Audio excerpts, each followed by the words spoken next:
Hello, this is Ninja DC. Joining again for another React video. This time for Milo. Actually, well, this part for Milo Pony Season 9, Episode 4 discussion, aka Episode 200, and for counting the holiday special, because apparently they are. Everybody get all that? Yes. Yeah. Wait a minute. What kind of... Wait a minute. Can you back up a little bit? What did it say? Oh yeah, you have to say that all over again. No. I'm kidding. I'm kidding. But I kid. Yeah, for to sort of catch up for more of this sort of glitch happened. Yeah, we did not do a react this week, and it's going to be shoot! Now I'm not going to be able to probably hear him. I wasn't able to hear. Let me explain the rest, and then I'll log out and log in so I can hear him. The React went haywire because of Hangouts and also Daily Motion, so the React footage and all that was just lost. So instead, we're just going to offer our thoughts on the 200th episode. And this time it won't be blocked or censored whatsoever, so... Don't jinx us for some reason. Well, now you've done it. Well, now you've done it second. Yeah. You ruined everything! Sue them if they try it this time, I think. Wow, really? Alright, let's just begin with the introduction of Herd of Bronies. Hello, ponies. I'm a Herd of Bronies. Welcome to our MLP discussion of episode 200.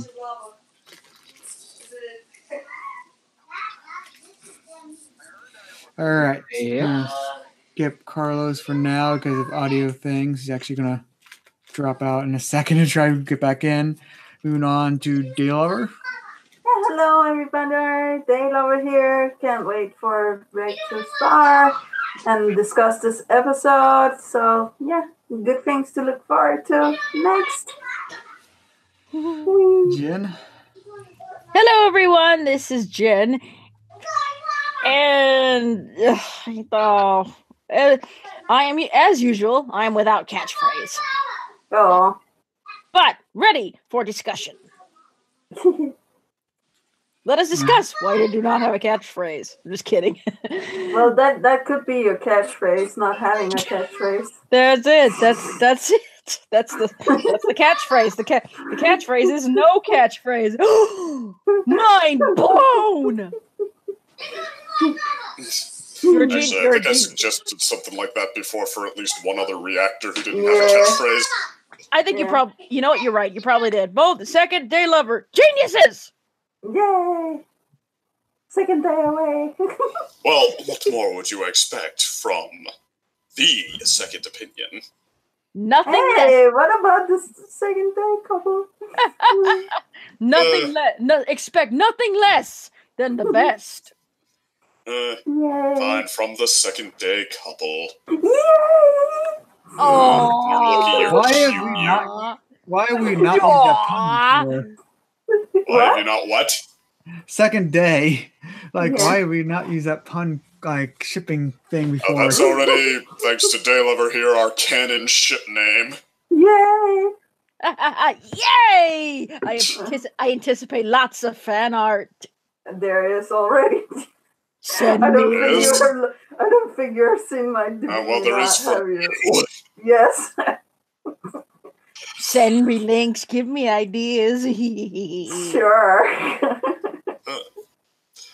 Okay. So while I'm talking about myself anyway, the introduction. There, I'm the second opinion, and from a critic first and a fan second, I wish I had something to one-up the intro I already did for this. About how I'm the smartest man on the planet and stuff like that, and I know that just sounds like what I always do, but no, it was special this time. It was. Did I happen to miss that? I think so. Aw, man! It's been a long day without you, my friend. I'll tell you all about it with another good intro.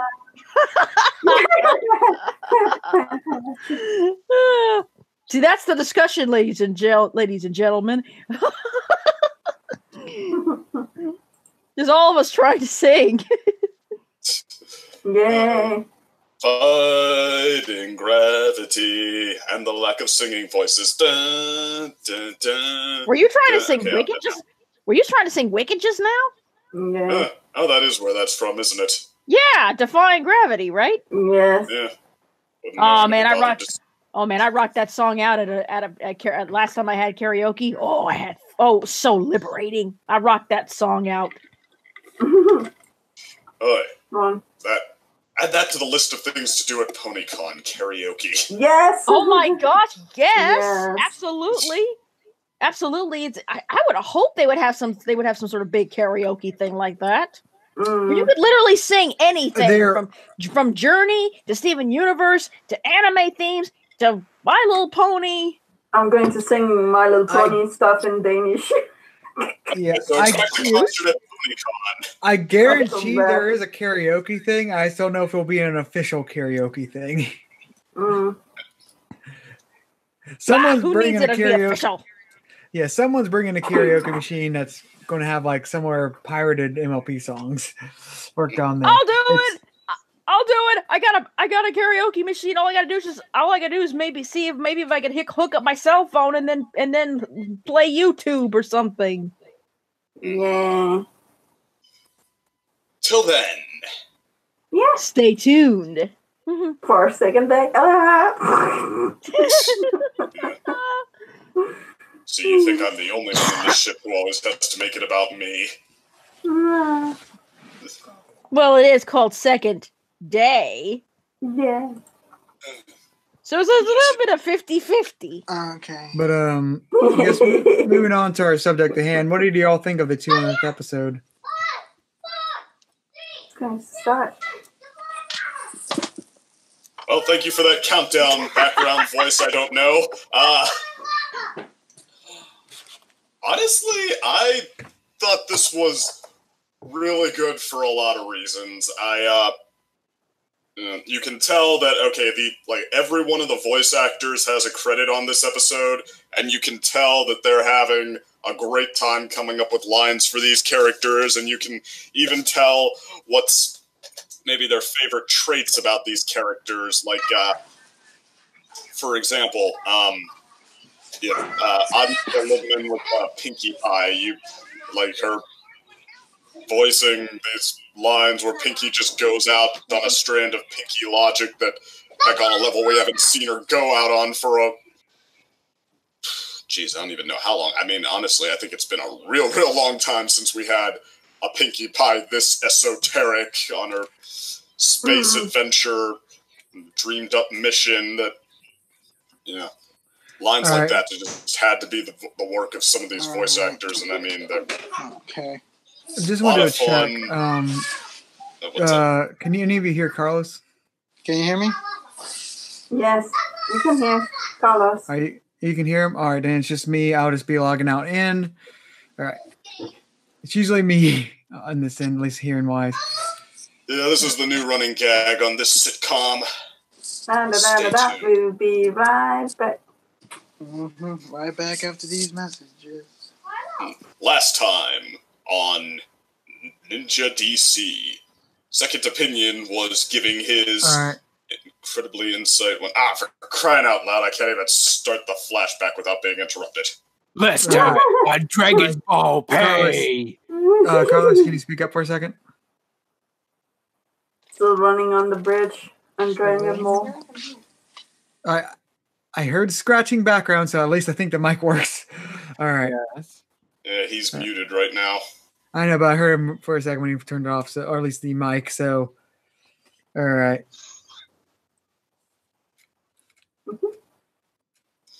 So then.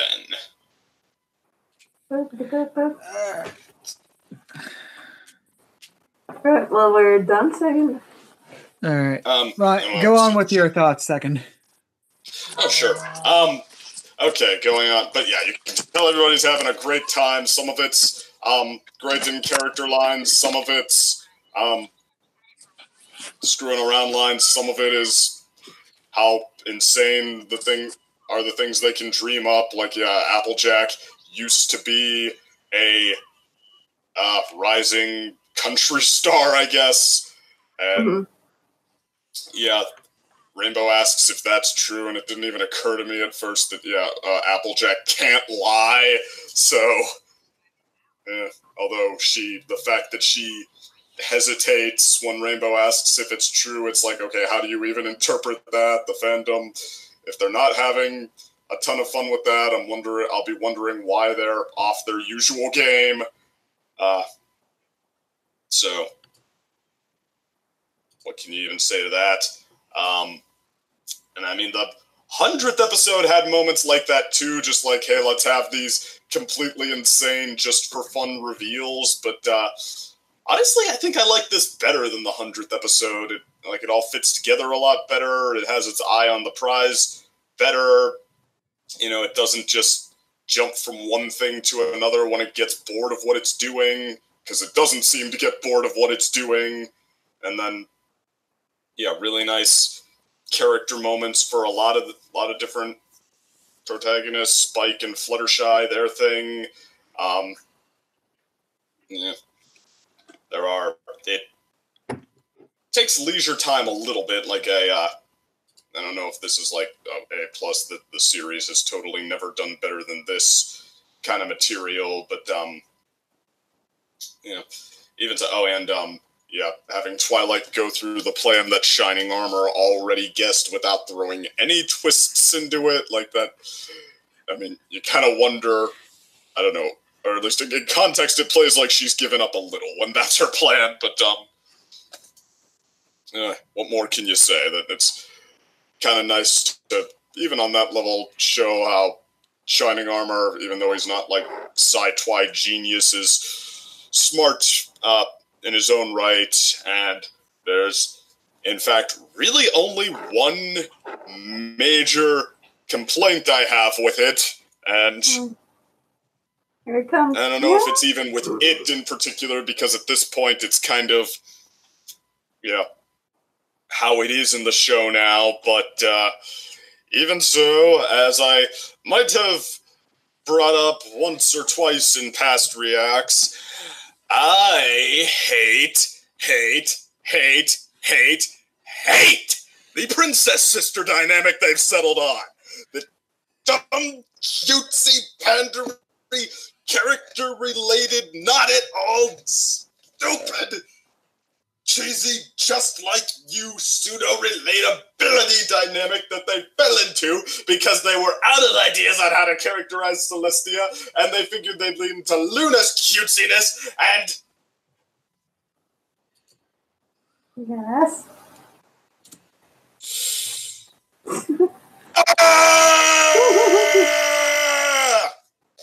Okay. Ladies and gentlemen, I think the second opinion is broken. A little bit, maybe. Secondopinion.exe has stopped working. So, but that was quite. But oh my god, I was just sitting back and I'm just like, I'm just gonna let him keep going, and then all of a sudden he keeps going. I'm like, yes. Apparently this sister dynamic is his Achilles heel. No, I was gonna say it's his what's that one pony's name? Quibble Pants. Yeah, it's your Quibble Pants. Honestly, I think seasons 8 and 6 and even their surrounding ones to an extent are my Quibble Pants. The sister dynamic, I mean, it went from out of nowhere to, I don't know, truth by repetition, I guess. I'm not, I think that if they, spent time, working out a dynamic, not this,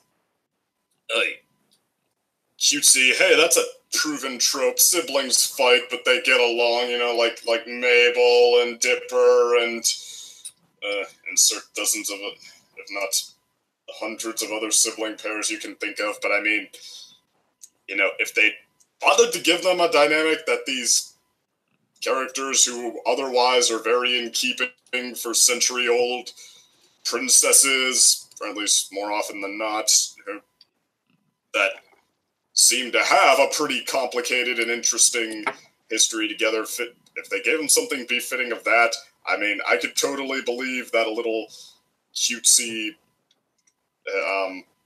such and such happened, like, comes up between them every so often, but I mean, they've, I don't know, started to lean on it as a default, and it seems like a major pandering move.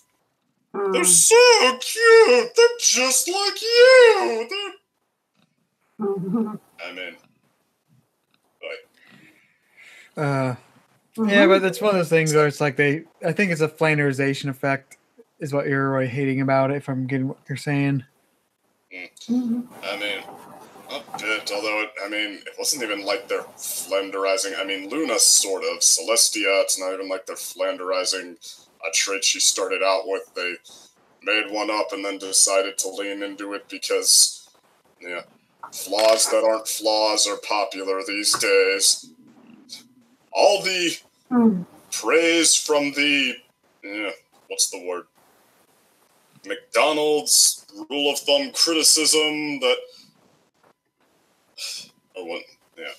all the praise for passing McDonald's rule of thumb criticism tests without the actual work, making it actual nuanced character development. I don't know, I might be losing people here. I mean, truth be told, it's just, it's probably just flat, and, what can you even say about that? And here, it's not even like it's a major plot point. They just trotted out of the closet again because, people seem to like it in Royal Problem or something. It just, I don't know, I guess there's a pet peeve sort of aspect to me. It's like, there's something about it that just feels aggressively dumb. But, I'm not... Name your critic who's going to grade an episode an F- because of something like that. I will only say an A-. Maybe.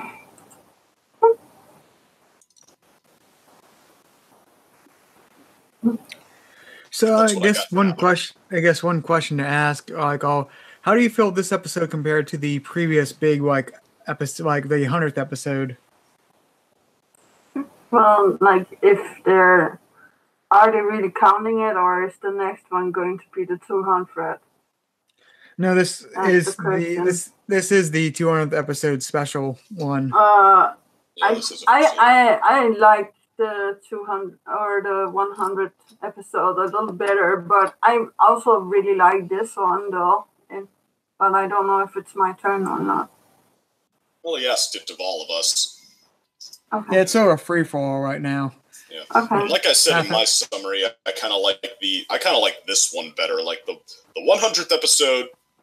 They had a lot of fun, showing us the stuff we don't always get to see, delving into the stuff we've wondered about, and a couple of its moments were actually even amazing. Like, I love Stephen Magnet, the sea monster, is the best friend, and Bon Bon, the secret agent, special agent, Sweetie Drops, and there was one other thing from that episode. Was it Gummy's Inner Thoughts, or was it, there was something else I really liked. But on the whole, that one, it's no 22 short films about Springfield.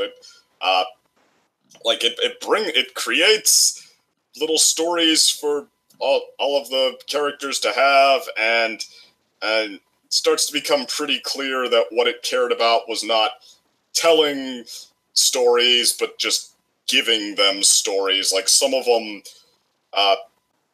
they fade in and out of focus. They don't really, it doesn't really seem to come down to whether anybody can pull through on them. Some of them, whereas, calling back to my review, I brought up 22 short films about Springfield. We have stuff like, Lisa's story with her haircut. She's trying to, with the gum in her hair, she's trying to put stuff in her hair to get it out. She attracts a swarm of bees, which then one of them lands on Skinner, who is deadly allergic to bees, and when he gets stung, he has to pedal both himself and Mr. Burns to the hospital to save his own life. and Mr. Burns' definition of helping save Skinner's life is pedal faster. I can't do a Mr. Burns accent. Pedal, Skinner. Something like that. But yeah, forcing him to pedal faster.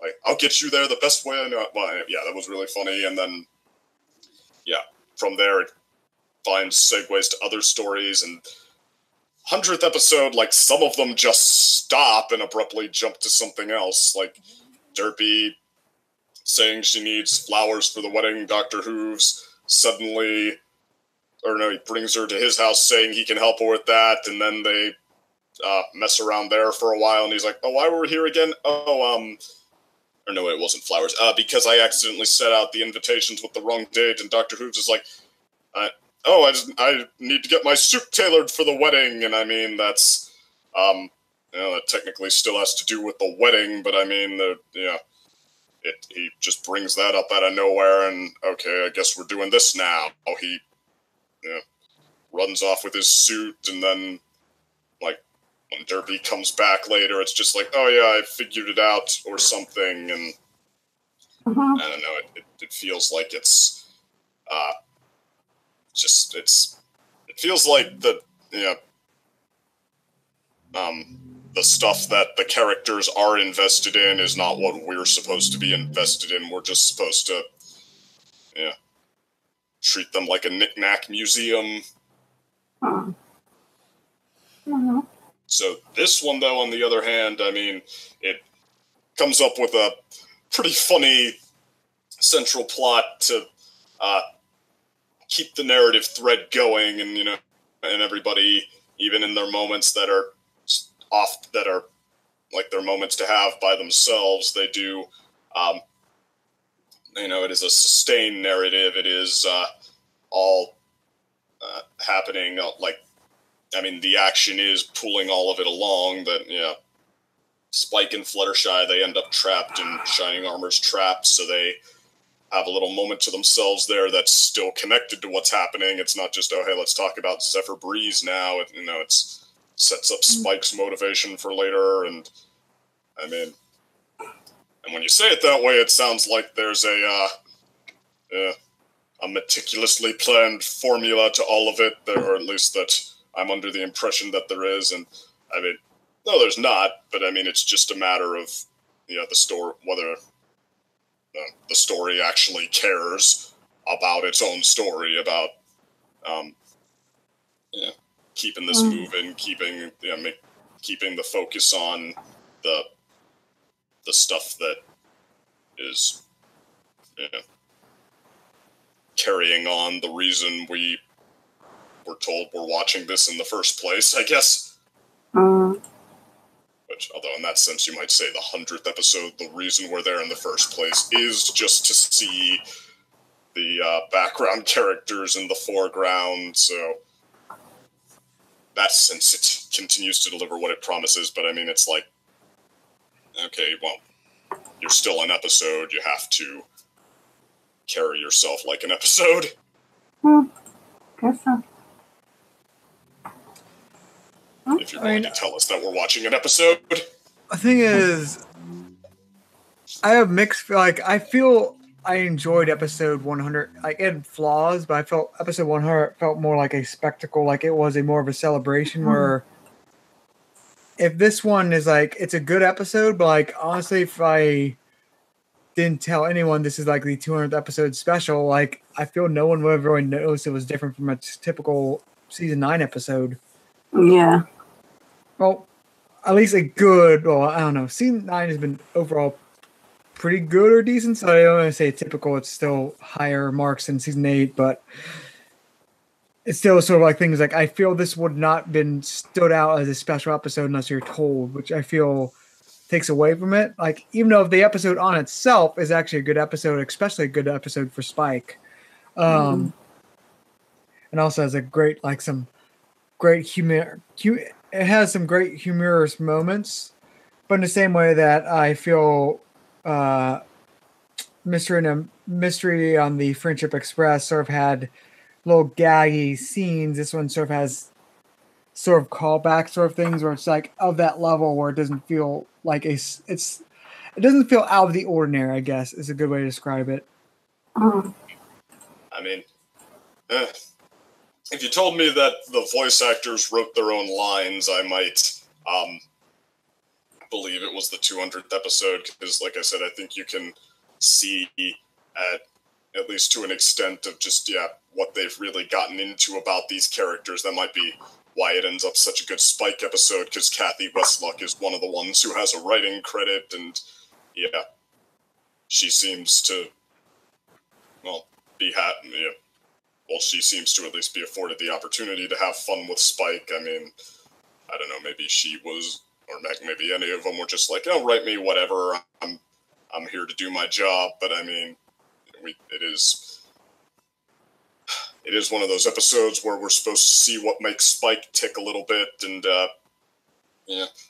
is give him a chance to have a little, smug victory speech at the end about how he pulled it all off, how he, slit Pinkie Pie's hot air balloon to make it crash as part of his plan. I mean, tradition super little thing there. That, and I mean, even outside some of the little moment, Applejack used to be a famous country star, Pinkie Pie on the moon, Rainbow Dash. Oh, attempting to get on the moon. Yeah. Rainbow Dash having one more standoff with Zephyr Breeze. I just thought of a funny, that's thought reminded me of a funny joke. I could see a fan comic where it's like, well, there's another way to get to the moon, and like it says Pinkie like betraying Celestia and gets sent to the moon. It worked. That's funny.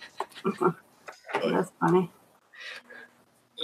Now, the 100th episode definitely went out on more of a limb to have spectacle, but I mean, I would.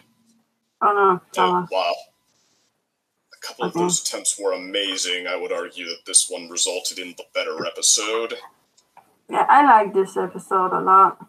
I think like there's a lot of clever things going on, and I must admit I'm a little like the opposite of you, second, with like really liking the sister dynamic and like them scowling at each other and having all of this good stuff set up for like the main six to go through. And I also like that Shining Armor is actually really clever with his stuff. It's just too bad that he doesn't think about like insider influence, or how to say that, like if somebody could defeat you from the inside, and it's actually a really clever message, I think, as well, because like you never know if you have like somebody close to you that would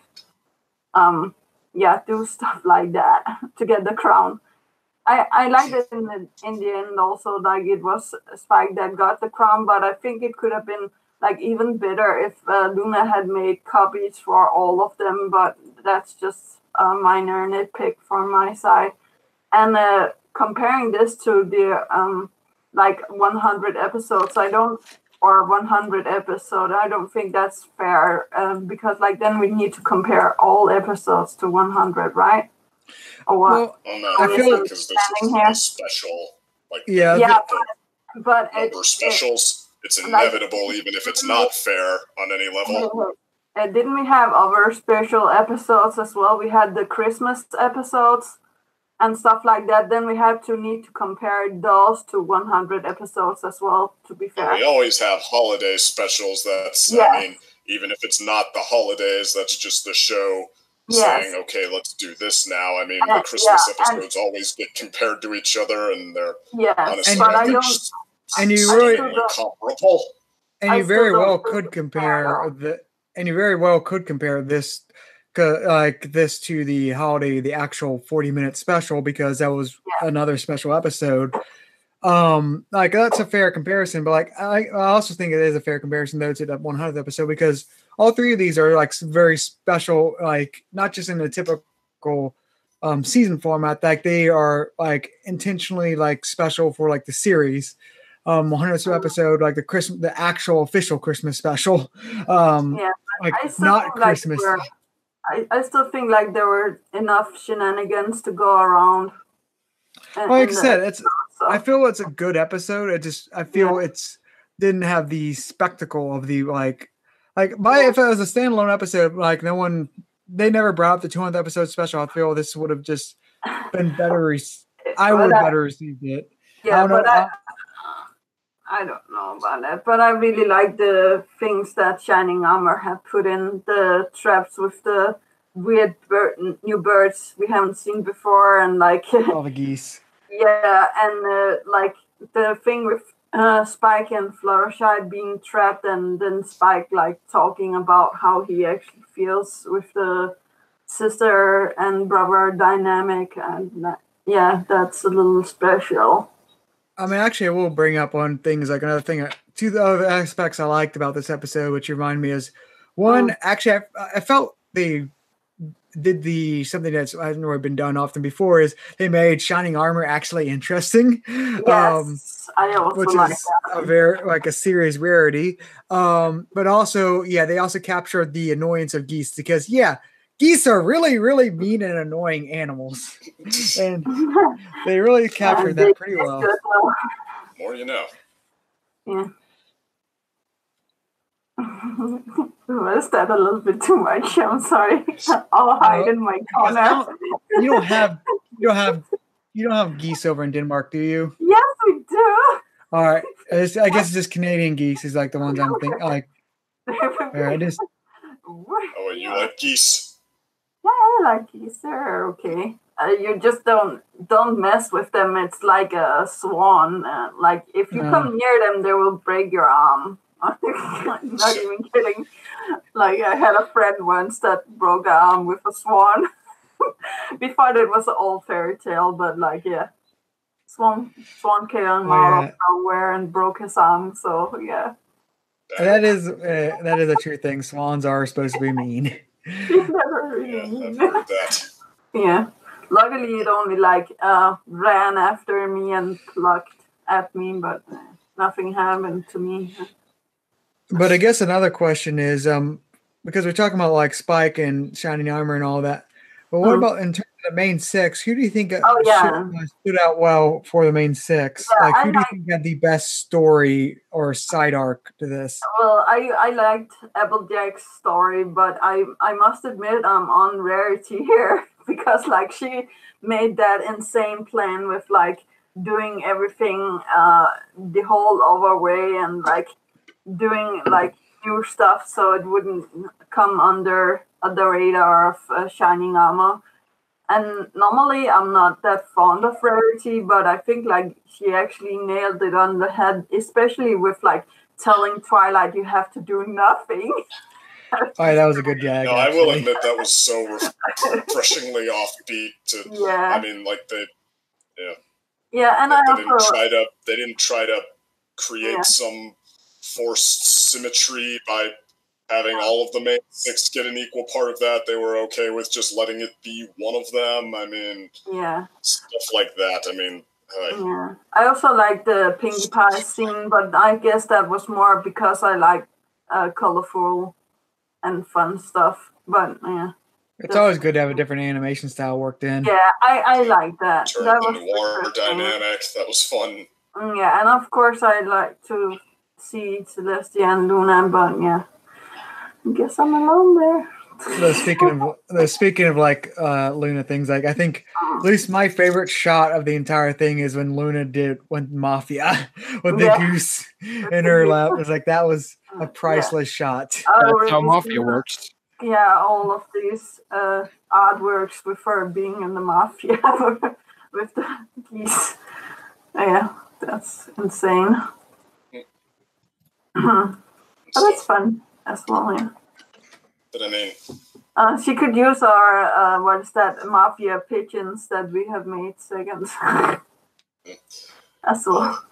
Okay. Well, to contribute something about the sister dynamic, to put something forward besides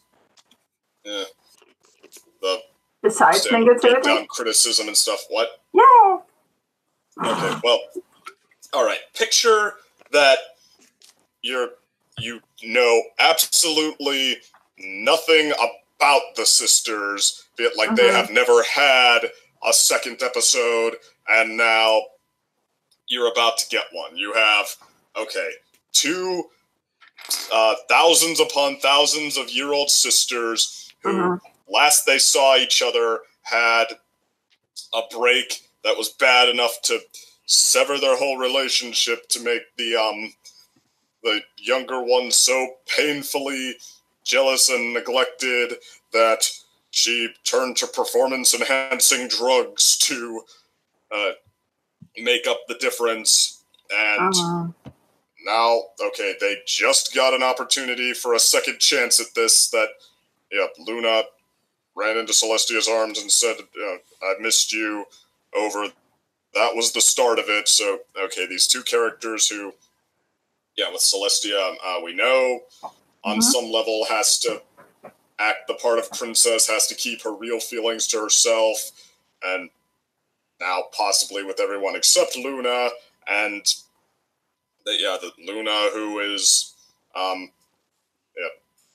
has royal experience, even has wisdom of her own variety and such, but, okay, has baggage to deal with, and just, okay, all of these, millennia of wisdom acquired, some of it together, some of it apart, and a history of battles, and, simultaneously not knowing each other at all, and knowing each other like the only one can, and what is their dynamic? A cutesy, just like you relationship where they love each other, but they have their argument. They argue over who forgot the gift, or who should be, who's doing But whether the thermostat in the castle is turned on to the right temperature. Can I say something there? Did they ever have time to be real sisters? That's a no, right? Well, let's see. The last time we saw them, they'd presumably been alive a pretty long time. At least they'd had time to save the Crystal Empire and defeat Discord together and get the hang of raising the sun and the moon and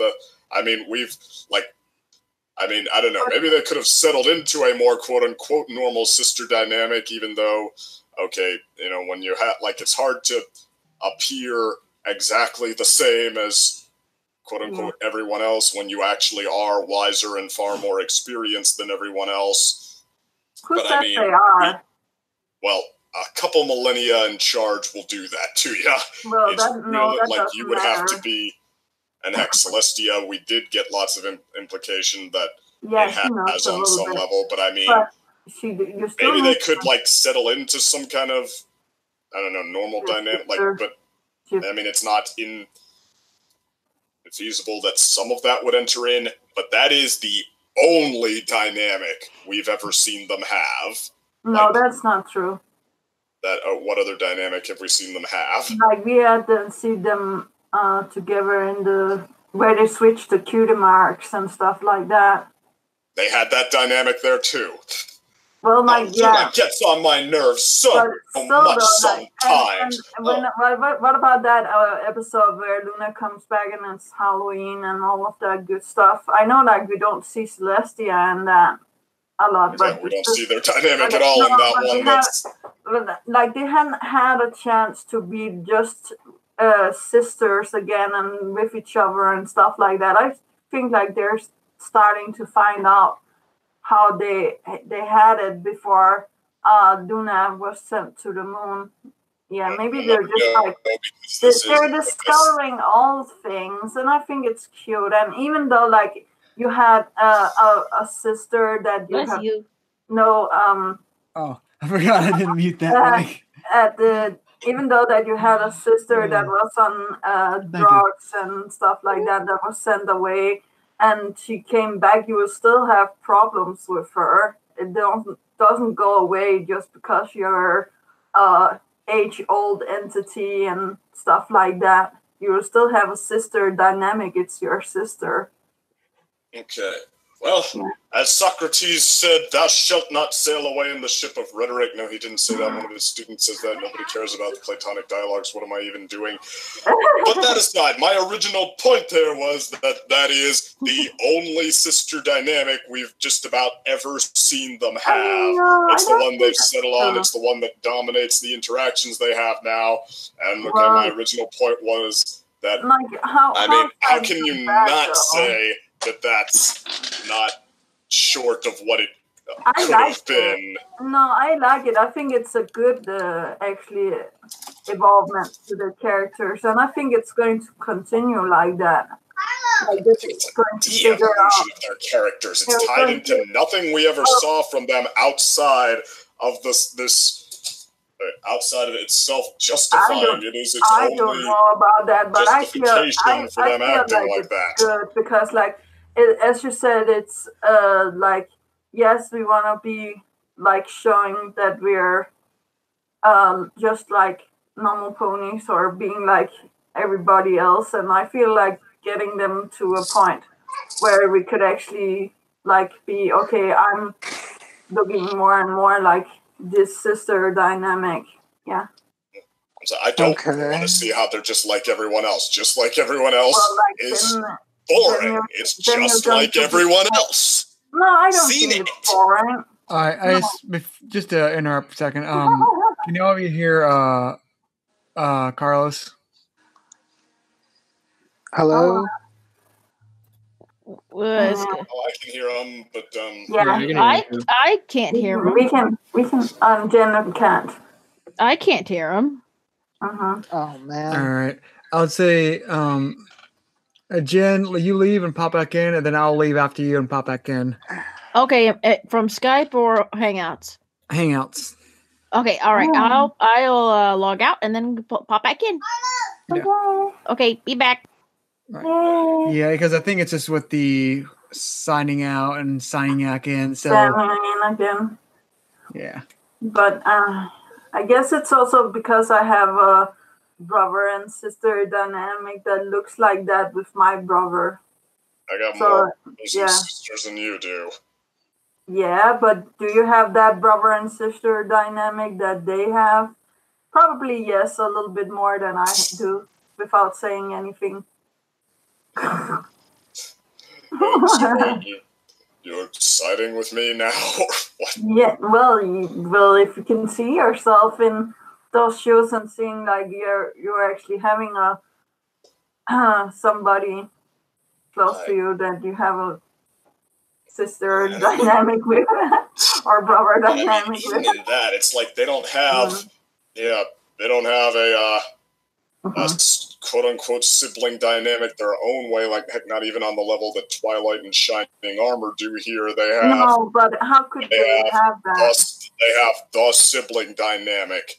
Like, see, behind the princess facade, you have to remember there's a difference. Get so annoyed with how their sibling doesn't eat the darn breakfast she made for her, or so annoyed with how she doesn't notice that she made the bed for everybody.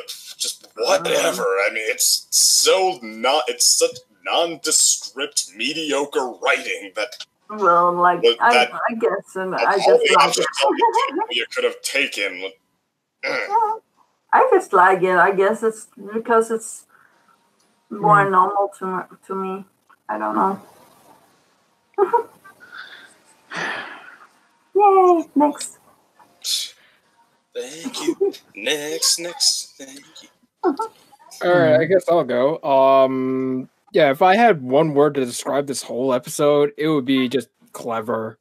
The whole thing process they went through for this episode was really intricate. They thought their whole plan that they made for Shining Armor, that was really good. Not only Shining Armor, but the main six in Contrast. And it does stuff that like you don't really expect. I was having trouble like coming up with a plan of my own of how I would assault the castle, but here we go. There was Hello, Carlos. There was one flaw that I actually picked up on in the episode was so apparently they protected the castle with shards of Chrysalis' throne, which is supposed to be some sort of anti-magic barrier. So like everything inside the castle like like no magic would work inside the castle. However, during the episode, we see like both Shining Armor and Twilight levitating stuff and using their magic to move stuff around, and that's clearly magic. So I don't know if you can use magic inside the castle, or if you can't use magic to teleport inside the castle or anything. I don't know, but are you talking about how you're curious about the not using the magic to lift up the crown thing? Yes. All right. Yeah, that was. Yeah, Luna has also used. Yeah, like that was sort of weird. I felt they could have easily explained that, but they didn't, which makes it awkward. Maybe the stones is not working on like really strong. Where were the stones? You could argue that it was just like a barrier that, okay, you can't get through this part with magic. Why wouldn't they set something near the crown though? I mean, all I would have just said is like, here, it's been platform it's on has been enchanted where it can't be lifted, or like it literally could have just been a throwaway line, but they never did. Yeah. But before that, Carlos, can you speak? Yeah, I can. I can hear you. And Jen? Yes, I can hear everybody. All right. Yeah. All right, everything's working again. Knocking on some wood. Yeah. Let's just hope I don't get interrupted by another phone call. No anyways, interruptions. so yeah, if they could use magic inside the castle, then there's just one way I could just break the entire episode. It's just easy plan. Step 1, put the guards to sleep with a sleeping spell. Sneak past them. Once you're inside the castle, make your footsteps silent and use an invisibility spell. Go to the crown. You win. Well, geese, I think that, I mean, don't animals depend on more than just their eyes? Yeah, they could probably smell you or something. But how could they identify who they're smelling? But I mean, they're going to identify that it's not a fellow goose, and therefore... Wasn't Shining Armor in the room when the main 6 got there? Yeah, so you have to smell like Shining Armor. Yeah, it was his, I think. I was gonna ask, like, what if the geese were blind? Yeah, and plus there's the trap door, the lock. So you hover yourself over the trap door and put yourself on the throne. That's it. True. Because apparently you can levitate other stuff. So like, probably you levitate it still doesn't solve the geese though. No. And plus, have we ever seen an invisibility spell be a thing? When was it should be a thing? It's a common spell used in so much fantasy fiction. I would imagine it would be. Yeah, well, fantasy fiction has always altered what's supposed to be really hard. Like in Harry Potter, teleportation is one of the hardest spells. Here, changing ages is one of the hardest spells. And I mean, but we also have like if invisibility were a thing, we'd probably see creatures using it a lot more. Yeah, but we could you could just take the appearance of some pony else. Yeah, or make some other animal go in and get it for you. Take over, like make Fluttershy take a geese that's not in the castle and make that go and get the crown.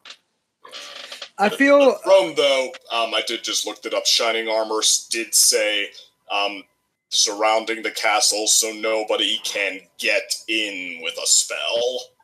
Exactly.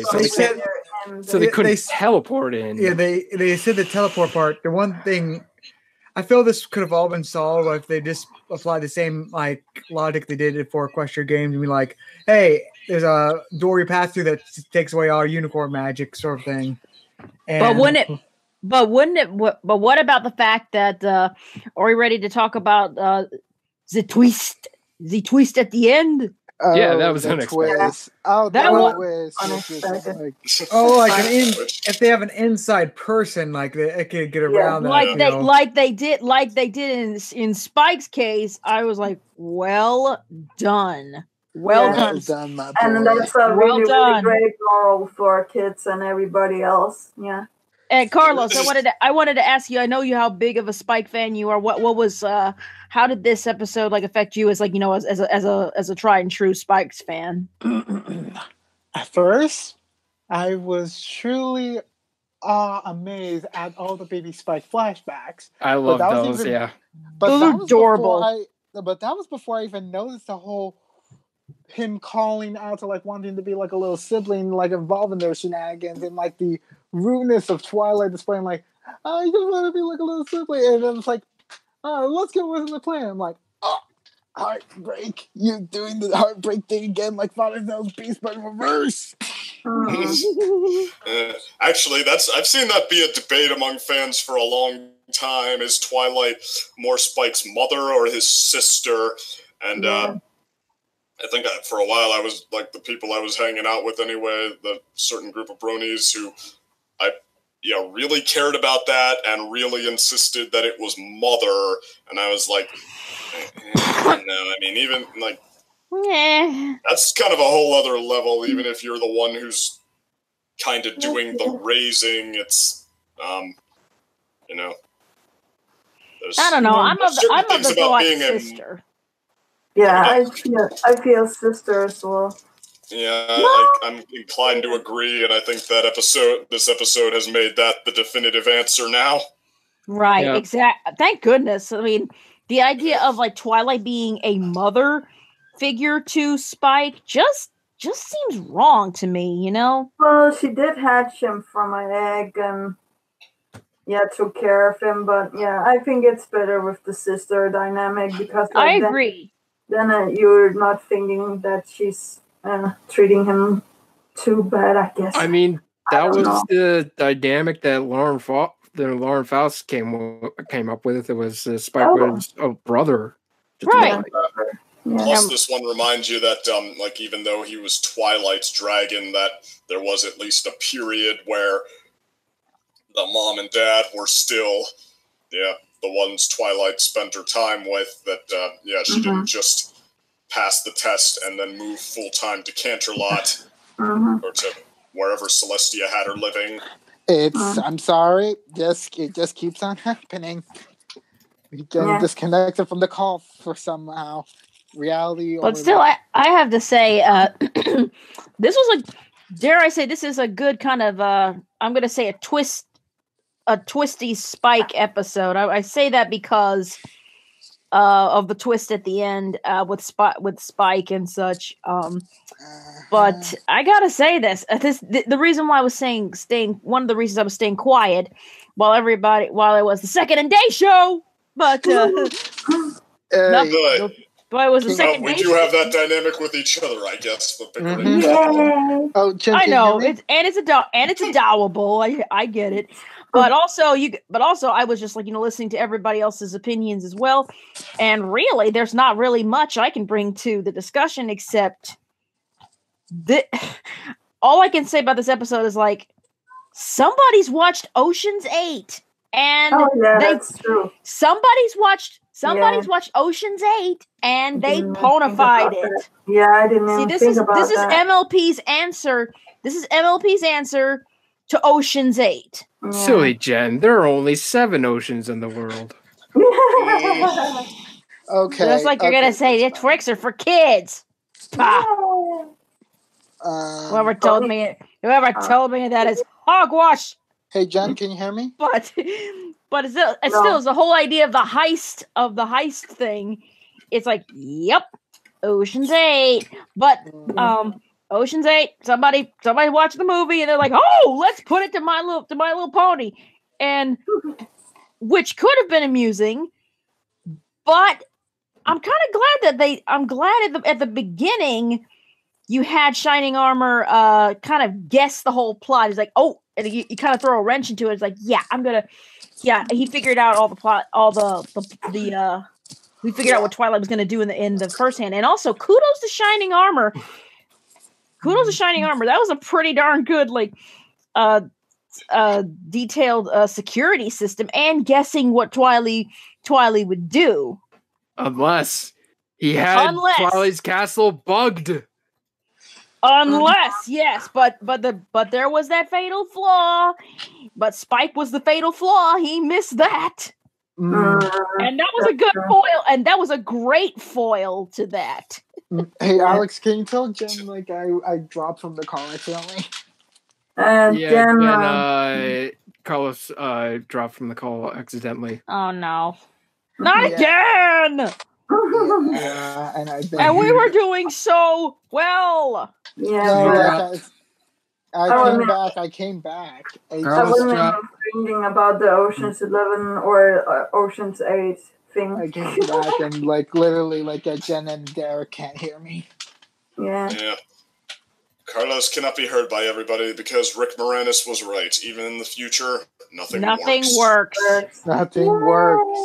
Human interaction or sudden interference from a call. Both of them. It's kind of like messing me up. No one can hear Carlos right now. I can. Yeah, I can. I can't hear him. Okay, I guess I gotta log in, log back out again. Let's try this again. Yeah, we're now logging after that. Yeah, and also, what was the last thing you heard me say? But this because of the glitches and all that, I'm probably going to push back the Star versus React and just have a double Star versus React whenever we do the next React. Oh my god! Okay. Okay, Carlos. Now I can hear you again. Because what was the last? I'm finding weekend things, through the week things are not probably the best time to do reacts. Not right now. I mean, then again, didn't we do like the last time we tried to do a react was on Saturday? Yeah. Yeah, we tried to do one on Saturday, and that would have been fine if not for Daily Motion. Mm-hmm. Yeah. All right, I'll be back in a second. All right, man. But yeah, like what was the last thing you heard me say, Jen? I can't remember. Yeah, I think it was background noise because like we haven't heard anything from your about like my opinions about Spike. I know. Oh yeah, no. Yeah, it was about that. Yeah. I can hear Jen at least, and can you hear me? I can hear Carlos. Yes, I can hear you. Yes.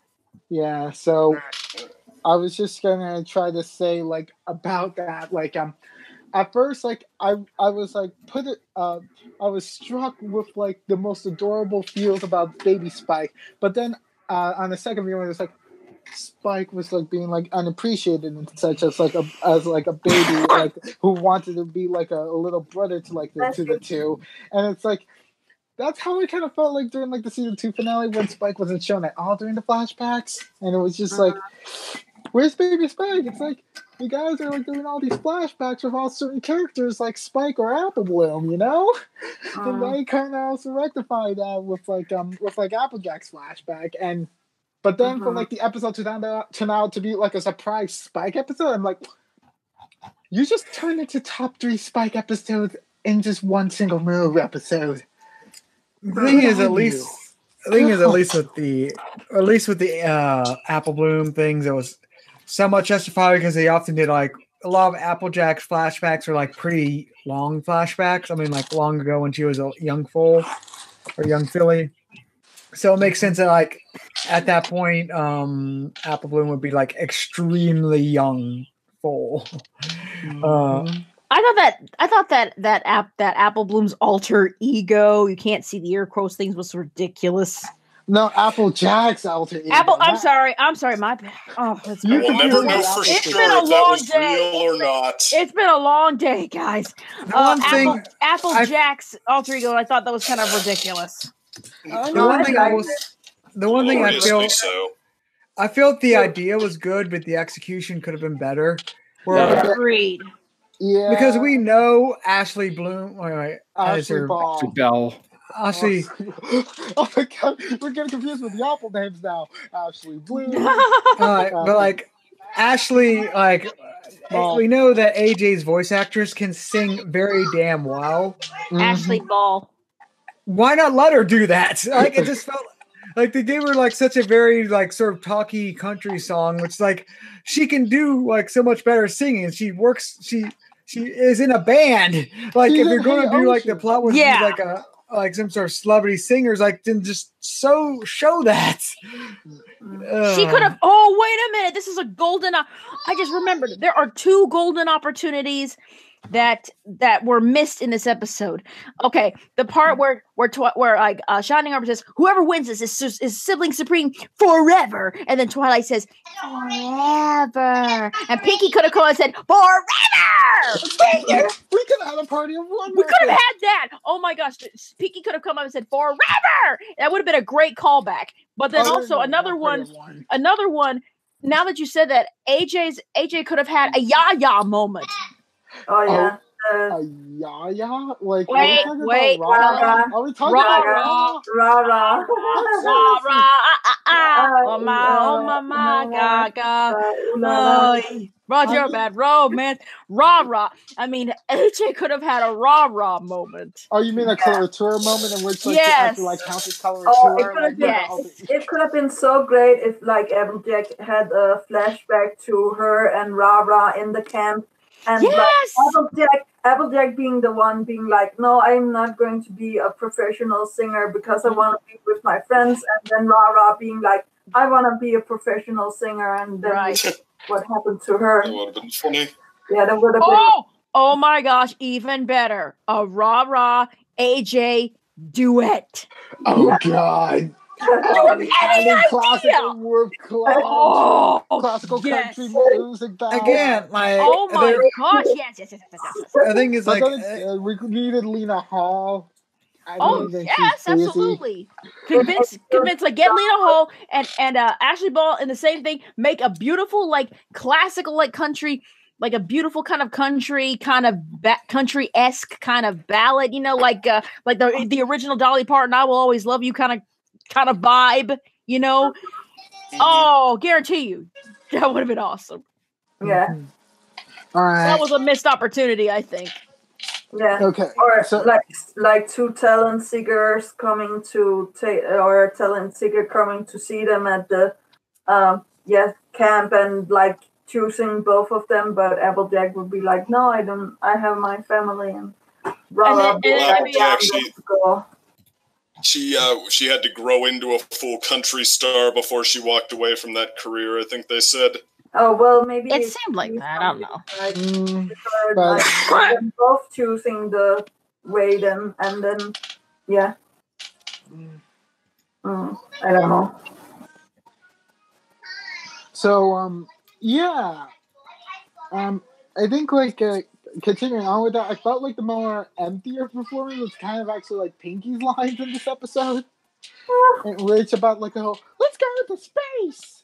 Yeah, there was more because she wanted some, things for the eyes to rest upon. I mean, the Planets of Ice thing, was like, I think they were trying to envision a certain cartoon. Yeah. Like, with, like, that's what it was. No, they feel like the Jetsons. Like, if anything, like, Saturn's space reminded me more of Flintstones than, like, Jetsons style. Okay.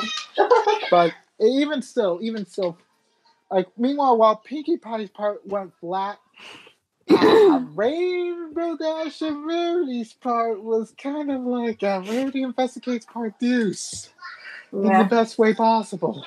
Yeah, I also like this version. How much more do you feed to a reactor? How much more shipping fuel can you ship into a single reactor before he explodes? Rarity Dash is going to die from the amount of adorableness. So you're going in for a Rarity Dash? No, the guy, not the ship. Oh. Yeah, the guy by that name. But it's just like, it was just too amazing. It was just too amazing, like, seeing, like, and also having to deal with, like, one of your biggest fanboys, also biggest pain in the butts in the form of Zephyr Breeze showing up, and it's like, yeah, that was okay. Returns. That was I cringed a little bit when I see Zephyr Breeze again. I was like, why are you back? Why are you back? That's one of the things where I feel it showed its age, where you can say this, like, they pitched this episode, they had the writers do, like, the voice actors pitch their ideas for this, like, in 2017 and all that. that really shows where you can see where this aged, because this is like the only official appearance of Zephyr Breeze since his episode, and it just feels awkward, and like because he was set up to actually be moving forward in his life and dedicating to one job, and now it's like he's back to his old thing. It's like well, he's back to his old Rainbow Dash thing, but I mean, you have to try to end up a castle guard, to be fair. I mean, then again, this was all a ploy by Spike and Luna, in which Luna employed Zephyr Breeze in order to make the plan go well, because they didn't think of that. Interaction. Yeah. Oh, didn't think of that. Did not think of that. You know? They know it's going to go wrong because Zephyr Breeze has that thing with not keeping a job. And Rainbow as well. Yeah, like... but I also gotta have to be like, it felt really nice, like seeing like Fluttershy's part in the episode a lot, especially like her being like, "Oh, I'm referencing my younger brother who's actually in the same area as me, but I have no idea." It's like really funny. Those two never found each other in this episode. Fluttershy didn't interact with Zephyr. That's true. That's kind of funny, actually. Wait a minute. They didn't interact in this episode. No. How do you get away with that? Missed opportunity. Another one. You're right. More like a blessing for Fluttershy. Well, okay, yeah. Well, I mean, like they had Fluttershy mention Zephyr. Like I think they were, going out of their way to acknowledge that. They just kind of thought that with what each character was doing, they didn't have much to say to each other. Yeah. And also the thing with, like, you can still think about your sibling, when you're far away from them or near them, or just... Yeah. But, it's definitely, like, that sort of, like, a niche interaction of, like, ooh. Like, I really am seeing, like, I do see, like, the sort of, like, relationship you want to have, like, in comparison to, like, how Twilight sees it most of the time with you. And it's, like, Fluttershy does really well for, being, like, a picker-upper for Spike. And it's, like, you never would think, like, those two would interact in such a nice way, but here's this episode showing, like, interesting dynamics can happen. Yeah. That is interesting. I think you'll need to footnote that combo for later. You don't tell me. I can't handle any more about like the best main six right now with him. You can't just tease me like that, Derek. We already have top 3 Spike episodes. You can't tell me like, well, are we talking about an episode that might try to destroy Equestria Game? Because if there is, everything will fall apart. Everything will be destroyed. Season 9 will remove all the sins Season 8 has brought onto this earth for Spike episodes. Wow, and everyone will end up happy, including me. And I will just be like, glory to the dragon that saved the Dragonlands and Equestria, and mostly the Crystal Empire. The only one that's going to be salty is second. So much. Come again. No, I'm just kidding. I was kidding. It's like so much like love and attention for like this episode for like all the continuity callbacks, but also like a lot of set dressing for like the side characters like interacting like quite nicely, like Shining Armor, like we get to see like him acting like the Royal Guard for like the captain of the Royal Guard for like Celestia's Court again for a little bit, which we never really saw him act like that, because he's mostly been sequestered to Crystal Empire, so that was kind of like a neat thing. Also, it was kind of interesting seeing a lot of Royal Guard action, which that definitely was a certain thing that piqued the interest of a certain reviewer.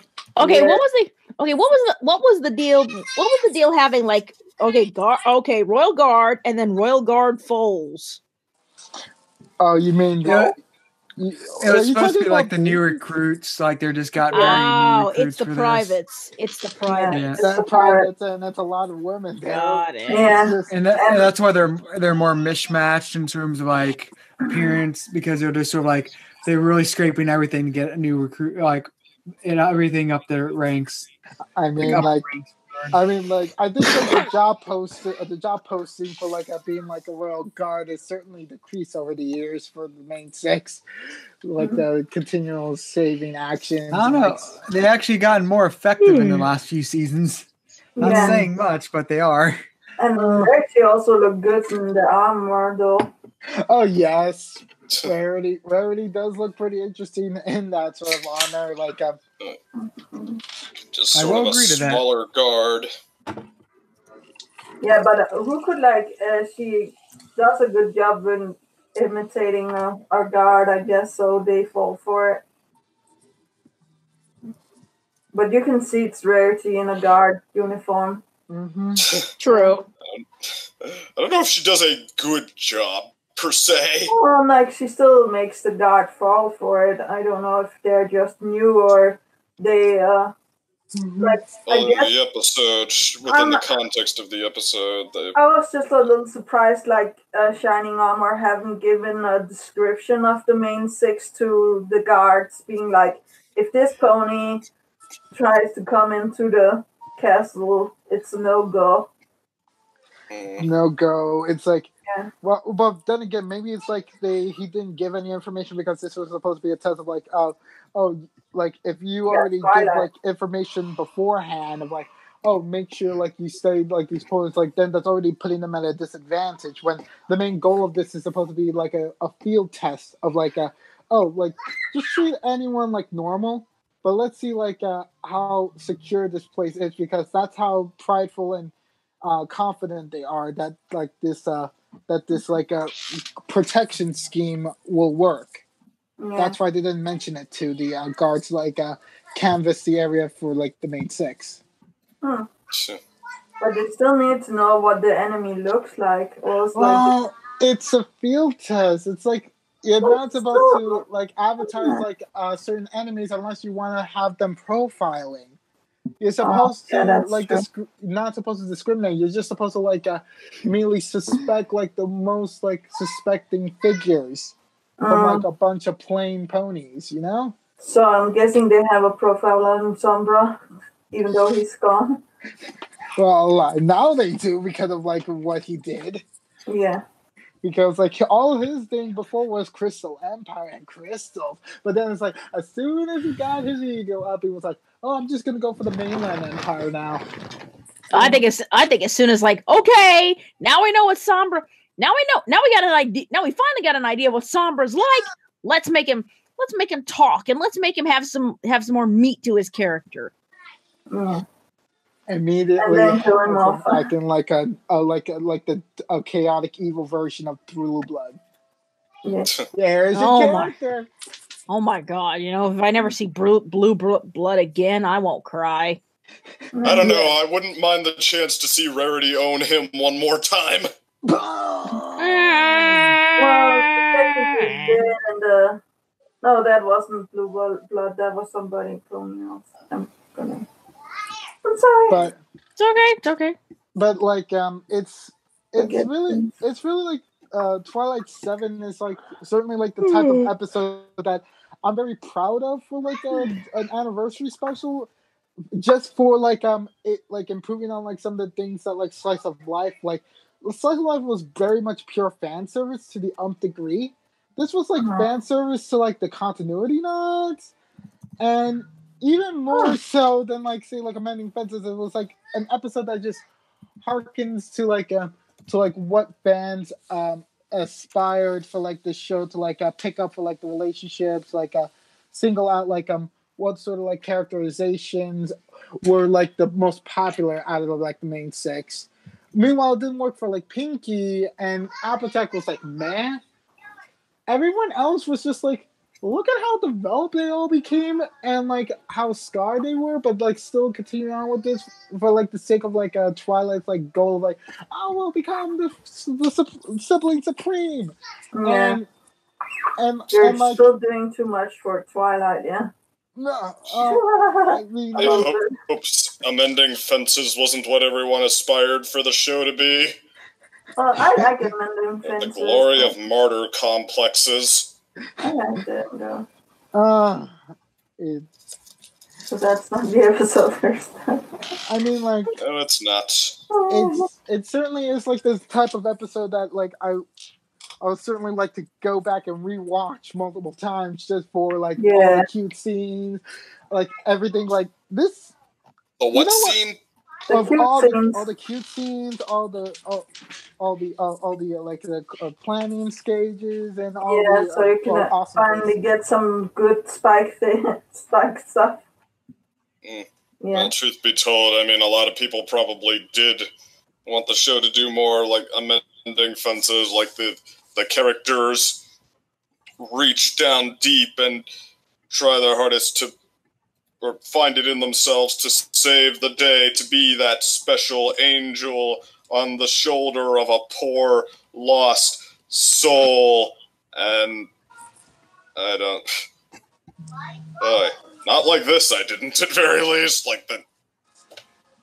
I mean, you go back, like, you watch people try to explain away the just occasional objections that come up. Wait, well, how is any of this Twilight's fault? Like, Moondancer had other friends. Didn't that, like, the Moondancer just blaming Twilight for all of it and all of the... Well, I mean, Twilight should have known that she was the best friend. You can tell in the flashback that she's, like, the best friend. Or, well, who moves away without telling their friends at, like, hardline no. That is, Twilight did not ever try to make that relationship anything more than what it was. It is not your responsibility to care, to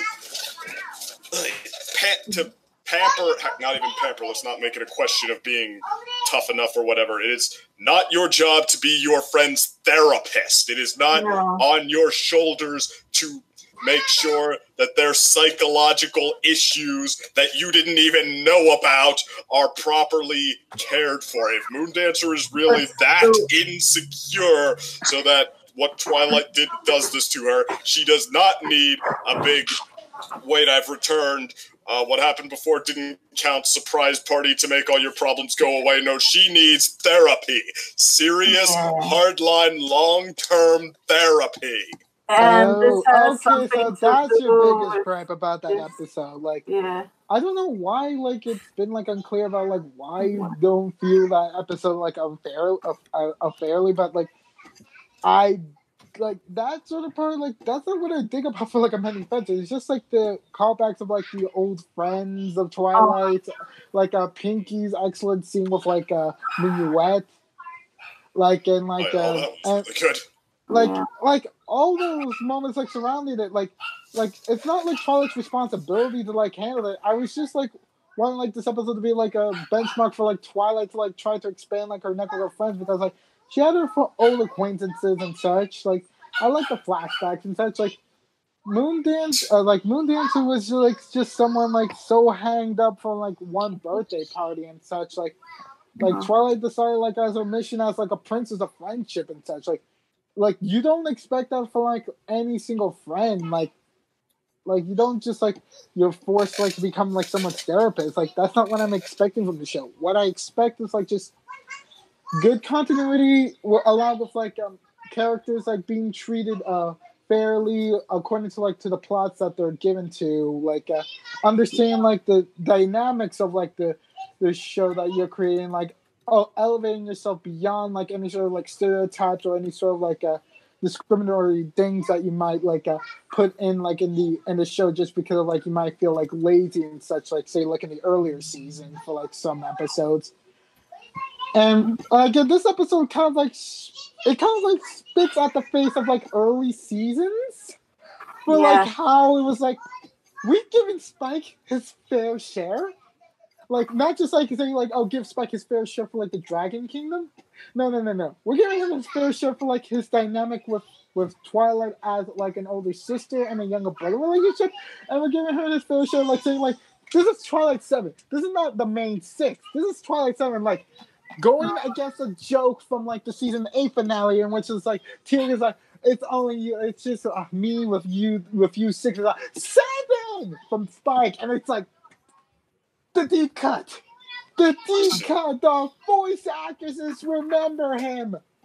That is how Kathleen Westluck has a writing credit on this episode. I mean, she may not be... Well, I mean, the voice actors aren't the writers, but yeah, I guess it's pretty clear that all the actors do view her as part of the team. Yeah. Yeah, and it's like, and I thank you, voice actresses, just for, like, even, like, coming up with such an idea. Like, you had...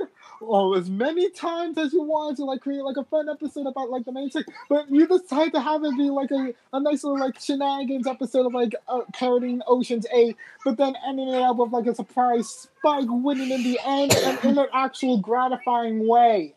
Actually, is Kathy Westluck the veteran of the team as far as voice actors go? Actually, yes, because she's done animes, like, ever since 2006. Well, I mean, she's had a real long career, but okay, no, Tabitha St. Germain is a little older.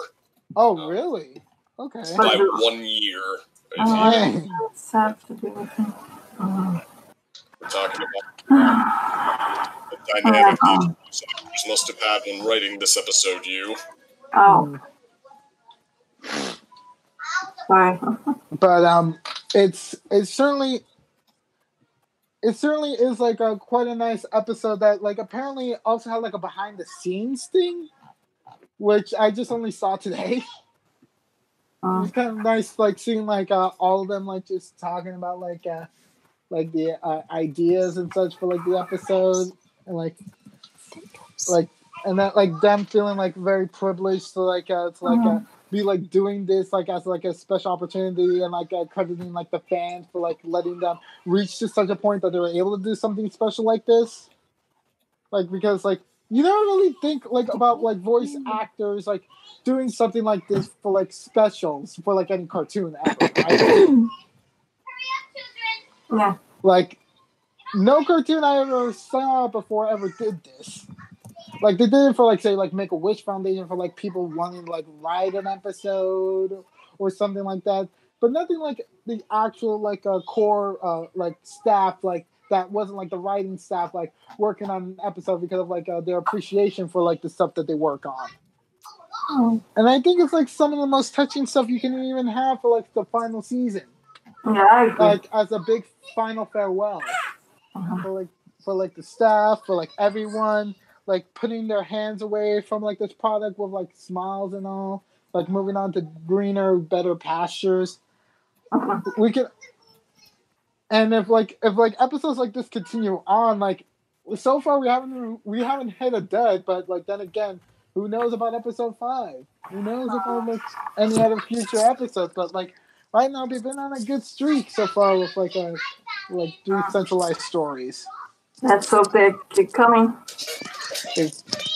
You know, so I'm sorry if I took it over, but then again, I wasn't really able to talk for the first 30 minutes of this podcast. So this is my big input for like this episode, because this episode already is kind of like, this episode has all the reasons for me not to put it, like, you know what, I'm like, for me to put it in my top 10 of all My Little Pony. It's just that good. It's just that good. You can't... I might not go that far, if only because as a split focus episode, it does become... what's the word? Disjointed in the sense of, like, in a leisurely sort of a sense. Like, I think that I've been more captivated by other episodes. Like, but, I do agree that it's great, though. Like, I mean, to me, this, I guess, is sort of what an A- looks like.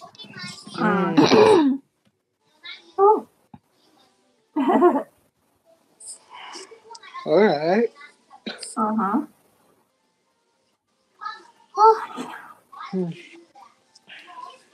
Which, although that's... I'm wondering if that's going to be the tone of this season. Like, I think I'm already, like, 99% sure I'm going to like this better than Season 8. It would have to hardcore collapse for me to not, but I still have seasons that I like I mean, and I'm still banking out for fans of like the series to be like, hey, let's take a page over you. Let's just go ahead and enjoy ourselves and make some fan content to explore some of the untapped potential stories that this series will probably not touch. And just hope the next series might even touch on these sorts of ideas for the new cast that they'll have. But let's hope so. Yeah. I mean, the fan, I have noticed less and less the fandom having this urge to do that kind of stuff. That explore the mythos, write the fan fictions. Have you been online and trying to look up pictures of Luna with the goose or looking up fan theories? I mean, they're. A fandom's gonna create content. That's just how it works. But I mean, remember, heck, let's use the infamous example, a few years ago, where cupcakes was everywhere, or Fallout Equestria. Do we have to talk about cupcakes again? No, but okay. What was the next cupcakes? What was the next Fallout? Rainbow Factory. Rainbow Factory. Rainbow Factory was about the same time. What about Smile HD? Those were all at about the same time. I mean, those were months after, not seasons after. We're still getting good animations and good fan stuff. So yeah. No, it's not that the fans don't have talent or anything like that. They do. I mean, if anything, I would say that. The more people have joined how would I put it? I mean, I would say they've continued and their craft is probably improved, but I mean, hey, against my better judgment, because most people probably don't like pinning the blame here, but I would probably pin that on the show itself a little bit because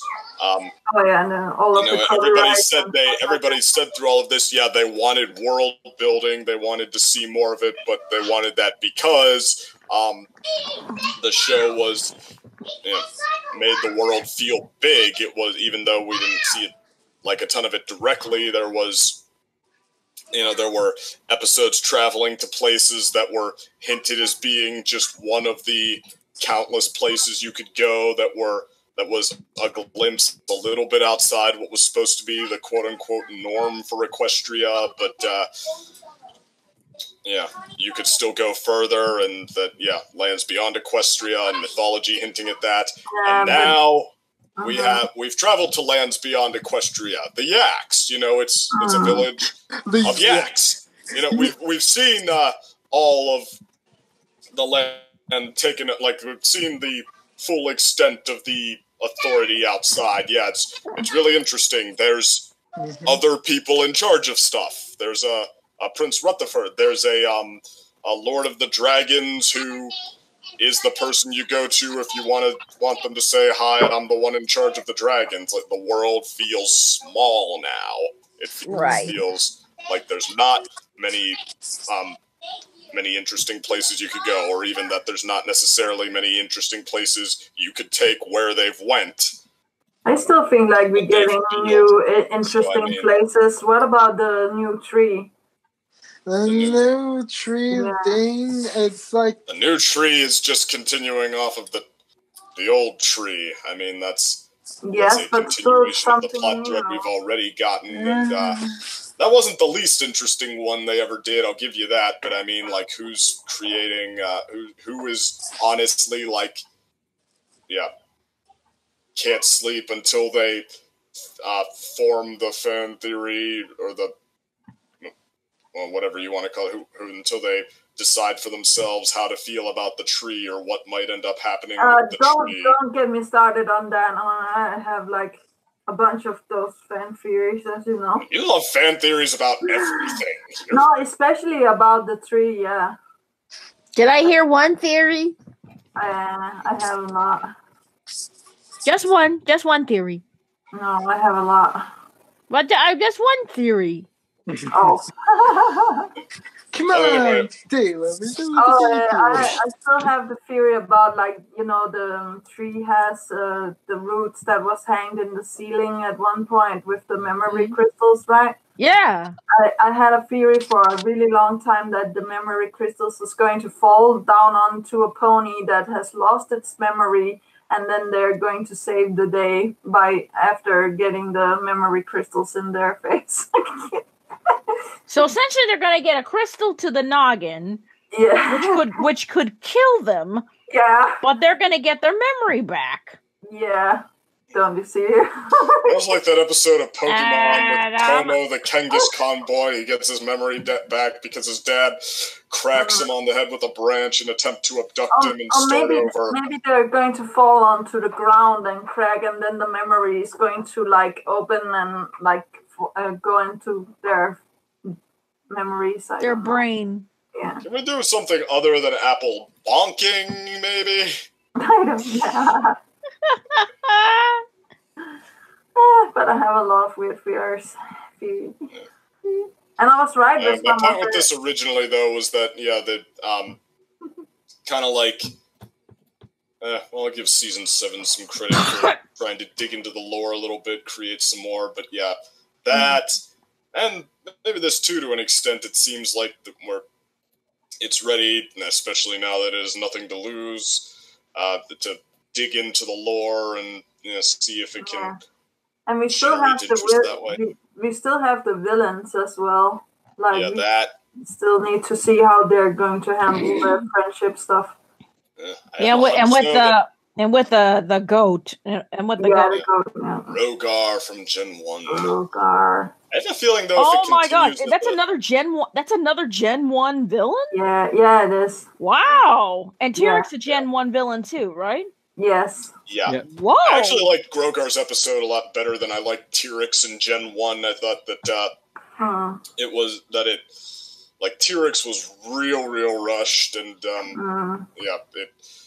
I think the episode did have to end up paying the price for it and how a lot of the plot threads played out. But Rogar's was actually pretty darn suspenseful. I mean, just about the only place where it maybe suffers at all is it ends with a little bit of a Deus Ex Machina, but otherwise I think it was, so far as I've seen, the best Gen 1 episode.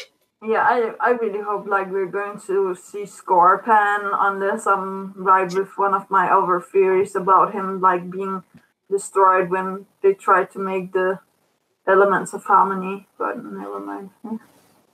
I'll stop all of this. That's interesting.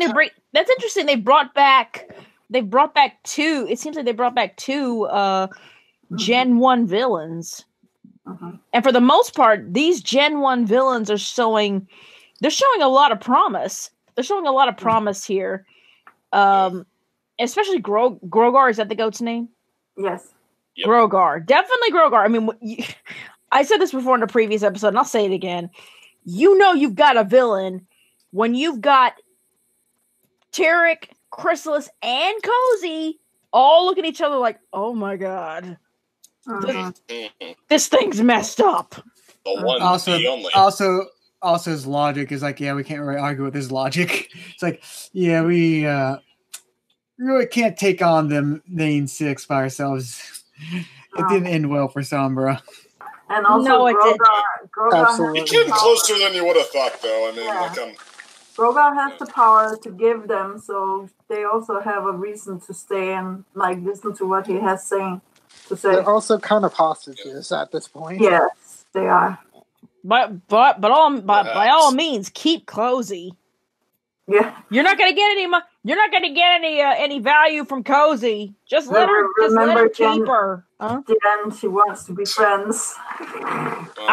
She's probably gonna be a mastermind type of villain. Don't trust that pastel-colored thing of evil. I don't either. I don't trust that pastel-covered little evil child. Yeah, the thing with her being I'm only a child, so what am I knowing? I was just I'm not she's really 40 years.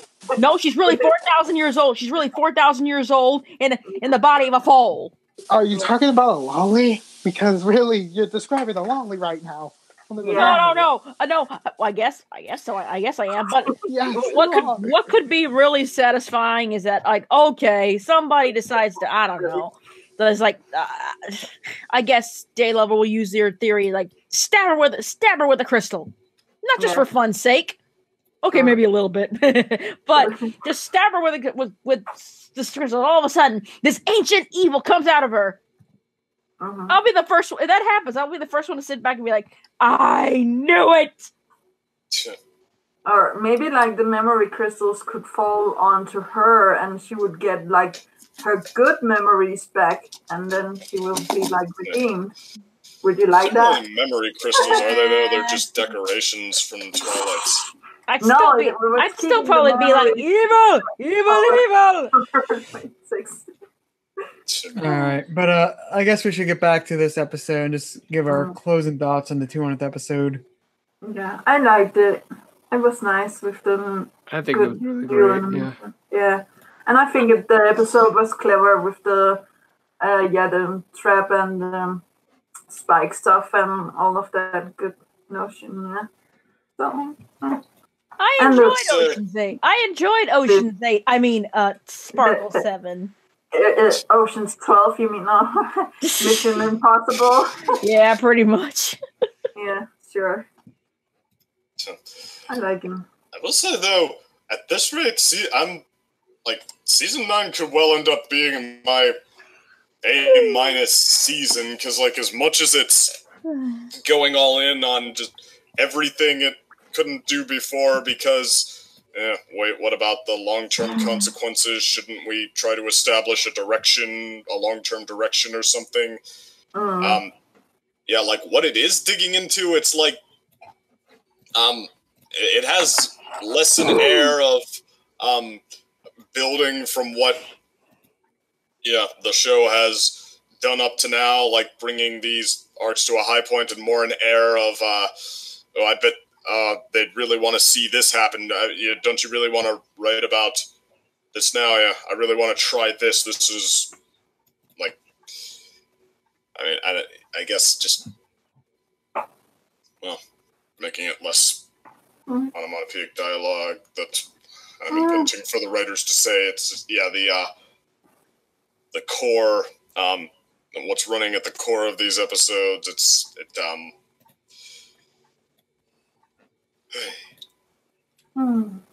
It might be, I'm not even sure how to say it. It might not quite have the personal investment to dig into that, like, I've appreciated in some of my core favorite episodes from this show. I mean, like I think I talked before, trying to put Twilight back in the spotlight, make her the main character again. It didn't have a ton to go off of, other than she has to remember that their friendship is the most beautiful of causes in the world, and lean into her lesson 0, Flanderization as per usual. I still think that's nice. This is just kind of a like the 100th episode, it's a celebration of what we like about the show. Done much better, like I said, but I don't know. I mean, I think that as cute as the thing with like Shining Armor and Twilight's backstory was, I mean, I'm almost wondering if if Shining Armor and Twilight, if their dynamic had been built a little more from then to now, if that could have been even more fun, if they could have been even more fun together. Because I think some of you said earlier in the React, like, wow, finally Shining Armor is fun to watch. And it's like, wow, yeah, that's kind of true. That is, like, I think I said before that, when people would call Cadence the Mary Sue, I'm like, no, take all complaints to Shining Armor. Cadence is not I have to disagree. Cadence is not a Mary Sue in any way. I mean, if she was, then why would she need shining armor to launch her into the air? Because she was practically catatonic after working to hold up a shield for however many days straight. Okay, that's the only. That's the only excuse. If there is really a Mary Sue, though, it'd probably be their child. You mean the future overlord of Equestria? Yeah. Well, no, I feel like Flurry Heart is. I don't think she's the Mary Sue. I think she's the Scrappy Doo, the cousin Oliver, the character that's brutal. Just so much hijinksy fun. Who's gonna be your new favorite character? And okay, well, to be fair, I'll take the Flurry Sue. The Scrappy Doo thinks no character deserves that. That's just. I mean, the Flurry Sue's pretty clever. Flurry Sue's clever. The Scrappy Doo thing, like, okay, Flurry Heart does not deserve that. Well, I mean, like, in her debut episode, I felt like she did. In her last episode, I felt like they went a long way towards making her a more fun character who, she's getting coherent. Had more to appreciate, and who even was pretty cute, but I mean, still, they haven't found much to do with her besides the hijinks. Being a baby. Sues aren't known for their hijinks. She's a baby. She's a baby Sue. That's what it is. She's a baby Sue. Yeah. Well, Mary Sues aren't really known for their hijinks. They're known for their being perfect at everything. Now, there's sort of a self-insert character that the world revolves around. Exactly. Exactly. Cadence is more of a big sister than someone who you're supposed to imagine yourself as. Like, she... Oh, yeah. Her whole thing is how good she is at handling situations of certain emotions. She's the princess... She's the princess of love. She knows these things. Like whether it's big sistering Twilight or Spike or try getting couples to fall for each other or having to handle discord and how confrontational he tries to make scenarios. Even Kate, but you know what? I don't even think Cadence is like that. Is that much of a Mary Sue? And Flurry is in danger of becoming the Mary Sue because, well, for one thing, she's a baby freaking Pegasus. No, I'm sorry, she's a baby freaking Alicorn, and ain't nobody in Equestria ever seen a baby Alicorn before. So she's got like all the danger of becoming the Mary Sue, and we've seen her powers even as a baby. Well, in her debut, though, if they were trying to, I don't know, maybe they didn't think about the Mary Sue, maybe they deliberately tried to avoid it, but I felt like in, the crystalling, whatever they were trying to steer her towards, they slammed face first into the Cousin Oliver, Scrappy Doo sort of syndrome. Look at the lovable new character, aren't they so funny? What a goof, look at the hijinks, look at the... Wow, she just set the castle on fire. All right. I guess let's move on. Here. Yeah, let's just move on to just any other closing thoughts for this special or normal episode that is special. I really liked it. Loved all the fun they were having with the attention to detail. Loved the fun they were having with the writing their own lines and the character dynamics and... Except for the sister one, of course, but we did that already.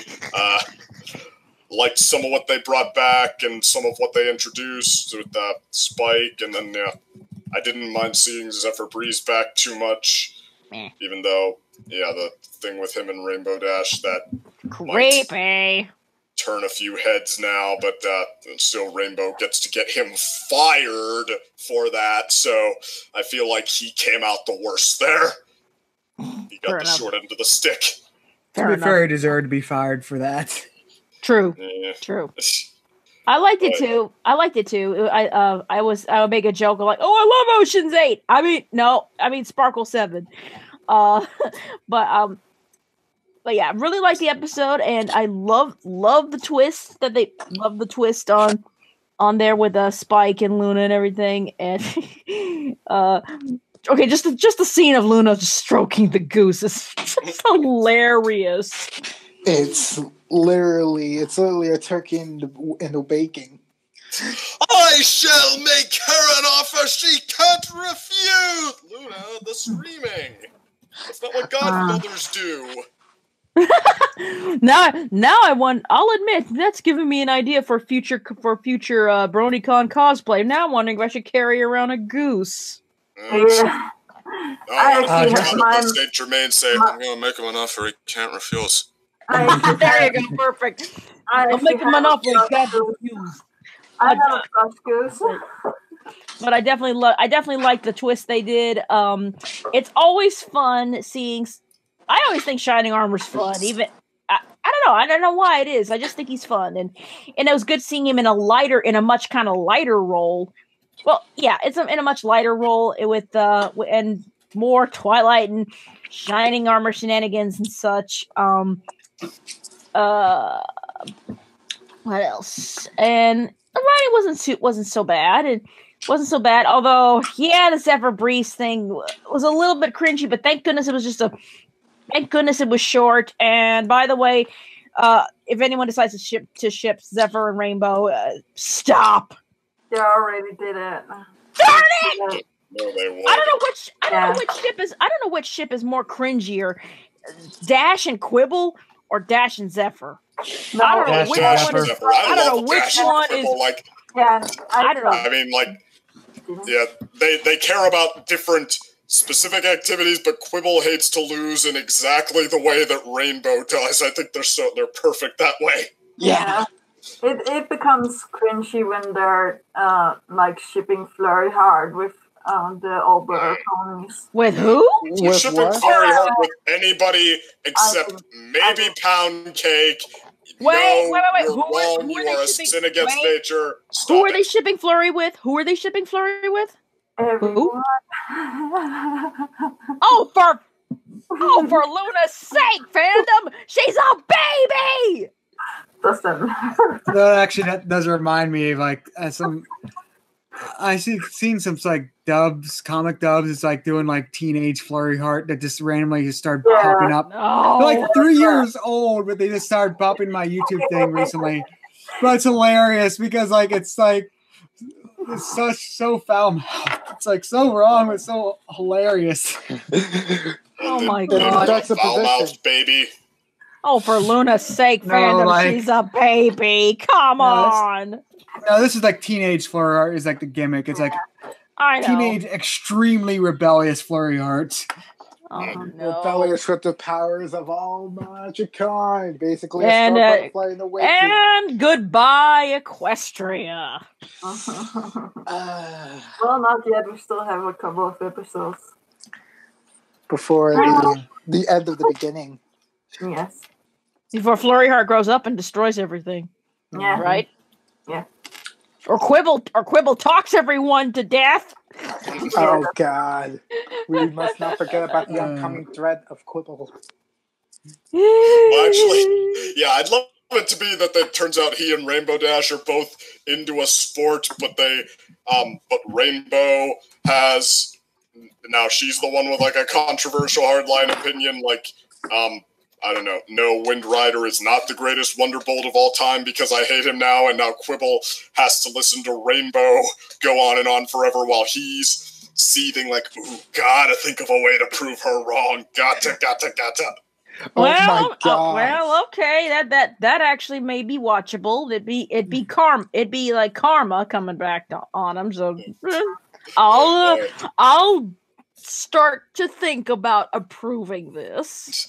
I don't know. I mean, friendship. Well, in the most affectionate way possible, I'll say Rainbow and Quibble deserved each other in that episode. All right.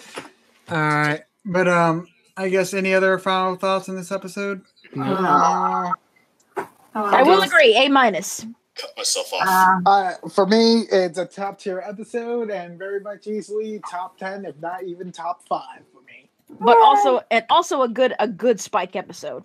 was the One for the Spike fans, another one for better. the Spike fans. I actually think like this might be the best Spike episode that we have, right? I mean, Come to think of it, well, if you're considering it a Spike episode, which might be a stretch, but yeah, it's my favorite one that I've ever heard anyone say that about.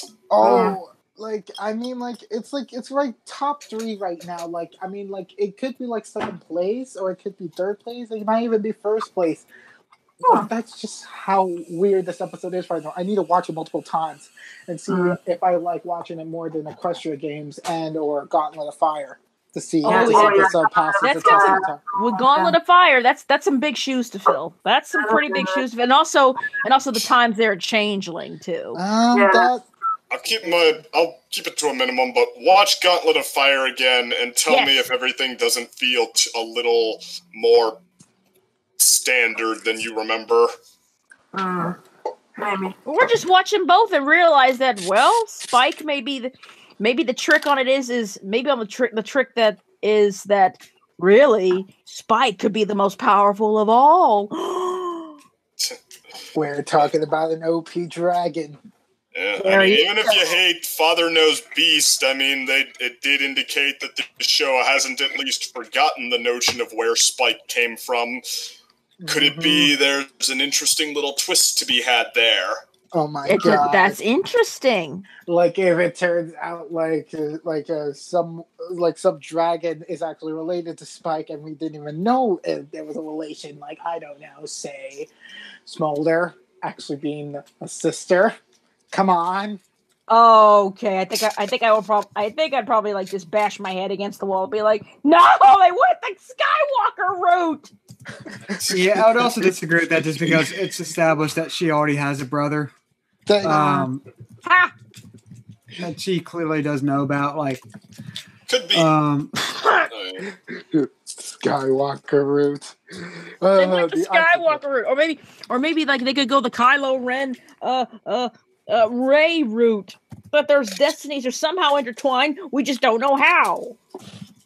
It's like that one comedian's joke. I'm adopted. I have no idea who my parents were, and it is for that reason alone that I don't date older women. That is very detailed. Yeah, that's like almost to the level of like Domestic Girlfriend from last season. Wow. But you shouldn't be against dating older. But and before we get on another tangent, talking at least like 15 years older. Okay, before we get on another tangent, how many tangents have we got off on? About as many tangents as this episode. A lot. Yeah. Before we get on another one, please. But just to give sort of my thoughts, I actually have to agree with Second and also Jen that I feel this is best summarized as like an A- episode where it's pretty good but not great sort of thing. I guess borderline great. It's right. It's like just it touches. It wants to touch great. Okay, that's wrong. It wants to like it's like grasping at great, but it just misses by a little bit. I mean, this is sort of a gaming reference, but like if any of you have seen like watched E3 press conferences, this reminds you like a good conference that's just missing that one surprise game reveal that like we expected but didn't get, sort of thing. That feels like a good. Someone's like, this is I would say again, this would be a great episode if it was. I feel this is a great episode on its own, but like as a 200th, it's just sort of it's fine. Fine as a 200 episode, great as an episode by itself. So sort of an A- in between. Right. I'm trying to remember where my favorites have been the quote-unquote special event episodes and where they haven't. I mean, unless you count like season finales, I think more often than not, the special events have just sort of been solid for me. The Christmas specials, the 100th episode, I think the holiday actual 40-minute special. That's what I sort of meant by special is like the more dedicated, like event episodes, like the 100th episode, the actual holiday special, and like the 200th episode, because those are one where they set up from the beginning to make it something special to celebrate something with the show, or just be like the defined holiday special. Of those three, I would say this is probably the weakest for me, but they're overall those three were pretty good episodes or specials.